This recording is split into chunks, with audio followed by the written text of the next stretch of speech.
Assalamualaikum adab. I am Dr. Nizamuddin Qasmi.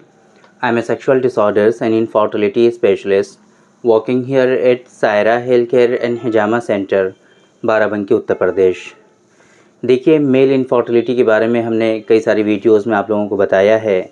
Male infertility होती क्या है, मेल इनफर्टिलिटी के कॉजेज़ क्या क्या होते हैं, किस तरीके से हमने आपको बताया। लाइफस्टाइल डिसऑर्डर्स है ना, आपके जो है रहने सहने खाने पीने से जब चीज़ें सही नहीं होती हैं तो किस तरीके से आपके अंदर हार्मोनल चेंजेस आते हैं, किस तरीके से आपके अंदर मेल इनफर्टिलिटी डेवलप हो जाती है। आज के इस वीडियो में हम आप लोगों को बताने वाले हैं कि मेल इनफर्टिलिटी जब हो जाए आपको, आप एज़ोस्पर्मिया के पेशेंट हैं, ओलिगोस्पर्मिया के पेशेंट हैं, तो इस कंडीशन को आपको बहुत ज़्यादा ऐसे लाइटली नहीं लेना चाहिए। इसको आपको ऐसे ही बस यही नहीं कि बस अल्लाह की मर्ज़ी होगी तो बच्चे हो जाएंगे, अल्लाह की मर्ज़ी होगी तो फिर सब ठीक हो जाएगा खुद से ही, ऐसे नहीं छोड़ना चाहिए। देखिए, अल्लाह की मर्ज़ी के ऊपर तो सारी चीज़ें डिपेंड करती हैं, ज़ाहिर सी बात है, उसकी मर्ज़ी के बिना तो कुछ भी नहीं हो सकता। लेकिन आपकी बॉडी में अगर डिज़ीज़ की कंडीशन है तो उसका इलाज भी तो कराना पड़ेगा ना। बिना इलाज कराए सिर्फ अल्लाह की मर्ज़ी पे डिपेंड रहना, ये बहुत बड़ी बेवकूफ़ी है। हुज़ूर सल्लल्लाहु अलैहि वसल्लम ने भी इलाज कराया, इलाज के तरीक़े जैसे भी होते थे, है ना, वो दूसरे तरीक़े अपनाए, है ना, दवाएं भी इस्तेमाल की। या इवन हदीस भी है कि कोई भी बीमारी ऐसी नहीं है कि जिसके लिए दवा ना हो, शिफा ना हो, है ना, हर बीमारी का इलाज है। तो ये सब सारी चीज़ें जो हैं, इसका मतलब क्या है, यही ना कि आप इलाज कराएं। तो फिर आप कैसे इतने बड़े मुत्तकी और परहेज़गार और अल्लाह वाले हो गए कि दवा इलाज को छोड़ करके बस अल्लाह पर भरोसा किए बैठे हुए हैं कि बस अल्लाह चाहेगा तो बच्चे हो जाएंगे, अल्लाह नहीं चाहेगा तो नहीं होंगे। ये चीज़ आपकी मुनासिब नहीं है। रिसेंटली अभी 1-2 दिन पहले एक पेशेंट से हमारी बात हुई, उनको एज़ोस्पर्मिया है, एज़ोस्पर्मिया, और वो इलाज नहीं करा रहे हैं इसके लिए। वो कह रहे हैं कि नहीं, अल्लाह की मर्ज़ी है ना, हो ना होगा तो हो जाएगा, कोई इलाज करा ही नहीं रहे। वो पता नहीं उन्होंने जाँच ही क्यों कराई। एक पेशेंट तो हैं वो जाँच भी नहीं करा रहे, उनकी शादी को कई साल हो गए हैं, बट वो इन्वेस्टिगेशन इवन सीमेन एनालिसिस नहीं करा रहे हैं। वो कह रहे हैं कि बस इन सब चीज़ों में हमें भरोसा नहीं है, बस जब होना होगा तो हो जाएगा। तो ऐसी कंडीशन अगर है आपकी, तो मेरी रिकमेंडेशन आप लोगों के लिए ये है कि कभी भी इसको लापरवाही में नहीं लेना चाहिए, कभी भी इसको ऐसे ही नहीं छोड़ देना चाहिए कि बस अल्लाह की मर्ज़ी होगी तो हो जाएगा, नहीं होगी तो नहीं होगा। ये सारी चीज़ें बहुत ही अहमकाना हैं, बहुत ही बेवकूफ़ी वाली बातें हैं। अगर आपको इस तरह की कोई परेशानी होती है तो प्रॉपर जो इन्वेस्टिगेशंस होते हैं वो आपको कराने चाहिए। और अगर कोई उसमें फाइंडिंग्स आती हैं, अगर एबनॉर्मलिटीज़ डिटेक्ट होती हैं, तो फिर उनका जो प्रॉपर ट्रीटमेंट होता है वो आपको लेना चाहिए। फ़र्स्ट ऑफ़ ऑल ये। दूसरी बात, अगर आप सही से इलाज नहीं कराते हैं तो आपको लगता है कि कुछ होता ही नहीं है। देखिए, कितनी सारी ज़िंदगियां बर्बाद होती हैं इसकी वजह से, आप लोगों को आइडिया नहीं है। हमारे यहाँ बहुत सारे पेशेंट ऐसे आते हैं कि जिनकी तलाक़ इसी वजह से हो जाती है कि वो सेक्सुअल क्वाइटस के लिए वो जो है कैपेबल नहीं था मर्द, है ना, या फिर उसके बच्चे नहीं हो रहे थे। बहुत मर्तबा ऐसा होता है कि इसकी वजह से तलाक़ तक की नौबत आ जाती है। और जो स्ट्रेस होता है बहुत ज़्यादा, है ना, जो आपकी मैरिड लाइफ है उसमें बहुत ज़्यादा स्ट्रेस आ जाता है, मैरिड लाइफ आपकी बहुत ज़्यादा डिस्टर्ब रहती है, आप लोगों को एक दूसरे से नफ़रत होने लगती है, आपका ज़िंदगी का कोई मकसद समझ में नहीं आता है फिर आगे चल कर के। तो इस वजह से, और हाँ, ऐसे पेशेंट बाद में फिर बहुत परेशान होते हैं। जब उम्मीद होती है, जब उनको लगता है कि हाँ अभी हो सकता है, ऐसी कंडीशन में है कि 35 एज है अभी, आज उनकी अगर सही से उनका इलाज किया जाए तो आज उनके बच्चे हो सकते हैं। लेकिन आज ये चीज़ समझ में नहीं आती है। जब ये 65 प्लस जाते हैं ना, 60 हो जाते हैं, तब जा कर के इनको बड़ी परेशानी होती है और तब ये बच्चे के लिए परेशान होते हैं।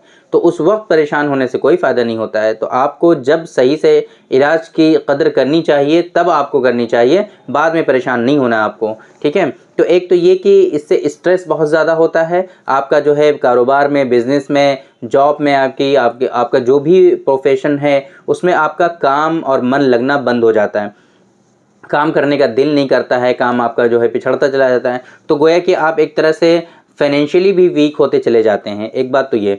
दूसरी बात, सबसे बड़ी परेशानी ये है कि जब इनफर्टिलिटी किसी को डिटेक्ट होती है तो वो खुद से ही बहुत ज़्यादा इसको बहुत मेजर इशू समझने लगते हैं। इनफर्टिलिटी ज़ाहिर सी बात है मेजर इशू तो है ही, लेकिन ऐसा भी नहीं है कि ट्रीटेबल ना हो। आजकल अल्हम्दुलिल्लाह आईवीएफ की फैसिलिटी अवेलेबल है, बहुत सारे सेंटर्स में आईवीएफ हो जाता है आसानी से। आईवीएफ सेंटर्स जगह जगह ओपन हो गए हैं, तो आईवीएफ के थ्रू आप बेबी प्लान कर सकते हो। अगर उस तरह की कंडीशन नहीं है आपकी तो आप यूनानी सिस्टम ऑफ मेडिसिन में इसके लिए जा सकते हो। थोड़ा सा धीरे धीरे करके आप ट्रीटमेंट लेते रहिए और कोशिश करिए कि उसको कंटिन्यू करिए, है ना। तो धीरे धीरे करके जो परेशानी होगी आपकी रूट कोज से वो आपकी रिजॉल्व हो जाएगी और आपका जो है जो इनफर्टिलिटी है वो आपका रिजॉल्व हो जाएगा। एक बात तो ये।